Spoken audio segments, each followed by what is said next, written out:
ನಮಸ್ಕಾರ, ನಾನು ಅಚ್ಯುತ್ ಗೌಡ ಮಾತಾಡ್ತಾ ಇದ್ದೀನಿ.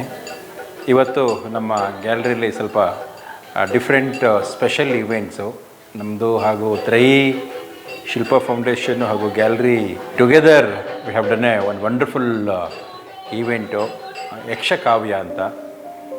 ಯಕ್ಷಗಾನದ ಒಂದು ಭಾಗವತಿಕೆ ಇರ್ಬೋದು, ಅದರಲ್ಲಿ ಅದನ್ನು ಕೇಳುವ ಭಾಗ್ಯ ನಮ್ಮದು.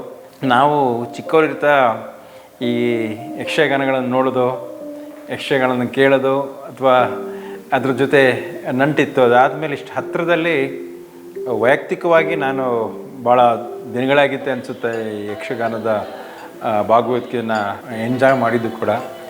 ಆಮೇಲೆ ಈ ಕಲೆಯೆಲ್ಲ ಮೋಸ್ಟ್ ಪ್ರಾಬಬ್ಲಿ ನಾವು ಯಾವಾಗಲೂ ಸ್ವಾದಿಸ್ತಿರ್ಬೇಕು ಅನಿಸುತ್ತೆ. ಇದು ನಮಗೆ ಗಾಡು ಒಂದು ಆಪರ್ಚುನಿಟಿ ಕೊಟ್ಟಿದ್ದಾನೆ ಇದನ್ನೆಲ್ಲ ಕೇಳೋದಕ್ಕೆ, ಮಾಡೋದಕ್ಕೆ, ಅದ್ರ ಜೊತೆ ಬದುಕೋದಕ್ಕೆ. ಇದನ್ನು ಕಂಟಿನ್ಯೂಸ್ ಪ್ರೋಸೆಸ್ ಆಗಿ ನಾವು ಫಿಡಿಲಿಟಸ್ ಗ್ಯಾಲರಿ ಫೌಂಡೇಶನ್ನು ಆಗಿ ತ್ರಯಿ ಅವರ ಟೀಮ್ ಜೊತೆ ನಾವು ಅಸೋಸಿಯೇಟ್ ಆಗಿ ಮುಂದೂ ಕೂಡ ಇದೇ ರೀತಿಯ ಪ್ರೋಗ್ರಾಮ್ಗಳನ್ನು ನಡೆಸ್ಕೋಬೇಕು ಅಂತ ಇದ್ದೀವಿ. ಅದರಲ್ಲೂ ಕೂಡ ತ್ರಯಿ ಟೀಮು ತುಂಬ ಕ್ರಿಯೇಟಿವ್ ಟೀಮ್ ಇದ್ದಾರೆ. ಅವರಿಗೆ ಹೊಸ ಹೊಸ ಇನ್ನೋವೇಟಿವ್ ಈ ರೀತಿಯ ಟ್ಯಾಲೆಂಟೆಡ್ ಪೀಪಲ್ಗಳ ಜೊತೆ ಇಂಟ್ರ್ಯಾಕ್ಷನ್ನು, ಬುಕ್ ರಿಲೀಸ್ ಇರ್ಬೋದು ಅಥವಾ ಸಾಹಿತ್ಯ ಇರ್ಬೋದು, ಮ್ಯೂಸಿಕ್ ಇರ್ಬೋದು, ಇದ್ರ ಬಗ್ಗೆ ಹೊಸ ಹೊಸ ಕಲ್ಪನೆಗಳಿದೆ. ಅದ್ರ ಜೊತೆ ಫಿಡಿಲಿಟಸ್ ಗ್ಯಾಲರಿ ಯಾವಾಗಲೂ ಅವ್ರ ಜೊತೆ ಇರುತ್ತೆ.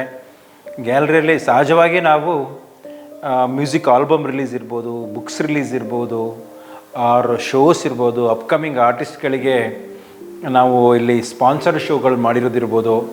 12 ವರ್ಷಗಳಿಂದ ಸತತವಾಗಿ ನಾವು ಮಾಡ್ತಾಯಿದ್ದೀವಿ. ಇದೊಂದು ಇನ್ನೋವೇಟಿವ್ ಆಗಿ ತಿಂಗಳಲ್ಲಿ ಅವರ ಪ್ರೋಗ್ರಾಮ್ ತುಂಬ ಇಂಟ್ರೆಸ್ಟಿಂಗ್ ಅನಿಸಿದೆ. ಫಸ್ಟ್ ಆಫ್ ಆಲ್ ಇವತ್ತು ತುಂಬ ಇದು ಗ್ಯಾಲರಿ ಅವರ ಭಾಗವತಿಕೆ ಮೂಲಕ ಚೇಂಜ್ ಆಯಿತು ಅನ್ನೋ ಫೀಲ್ ಆಯಿತು. ನಮ್ಮ ಕಾವ್ಯಶ್ರೀ ಅವರು ತುಂಬ ಒಳ್ಳೊಳ್ಳೆಯ ಪದ್ಯಗಳನ್ನು ಹೇಳಿದ್ರು. ಅದು ಕೇಳ್ತಾ ಇದ್ರೆ ಮತ್ತೆ ಕೇಳೋಣ ಅನ್ನುವ ಒಂದು ಫೀಲರು, ಎನರ್ಜಿ ಅವರ ತುಂಬ ಖುಷಿಯಾಯಿತು. ಒಂದು ಯಾವುದೋ ಸ್ಪಿರಿಚುವಲ್ ಜರ್ನಿಲಿ ಪಾರ್ಟ್ ಅನಿಸುವ ಒಂದು ಎನ್ವಿರಾನ್ಮೆಂಟ್ ಕ್ರಿಯೇಟ್ ಆಯಿತು. ಇದಕ್ಕೆ ನಾನು ಆ ಕಲಾವಿದರಿಗೆ ಹಾಗೂ ಇದನ್ನು ಕಾರ್ಯಕ್ರಮವನ್ನು ಪ್ಲ್ಯಾನ್ ಮಾಡಿರ್ತಕ್ಕಂಥ ಎಲ್ಲ ಟೀಮಿಗೂ ಅಭಿನಂದಿಸ್ತೀನಿ. ಇದು continuous journey, just a beginning. ಇದ್ರ ಮುಂದೆ ಒಳ್ಳೊಳ್ಳೆ ಪ್ರೋಗ್ರಾಮ್ಗಳನ್ನು ಮಾಡೋರಿದ್ದೀವಿ, ಅವ್ರ ಜೊತೆ ನಾವು ಇರ್ತೀವಿ. ಹಾಗೆ ಮುಂದೆ ಈ ರೀತಿಯ ಪ್ರೋಗ್ರಾಮ್ಗಳಿಗೆ ಎಲ್ಲರಿಗೂ ಕೂಡ ಬನ್ನಿ, ಪಾರ್ಟಿಸಿಪೇಟ್ ಮಾಡಿ.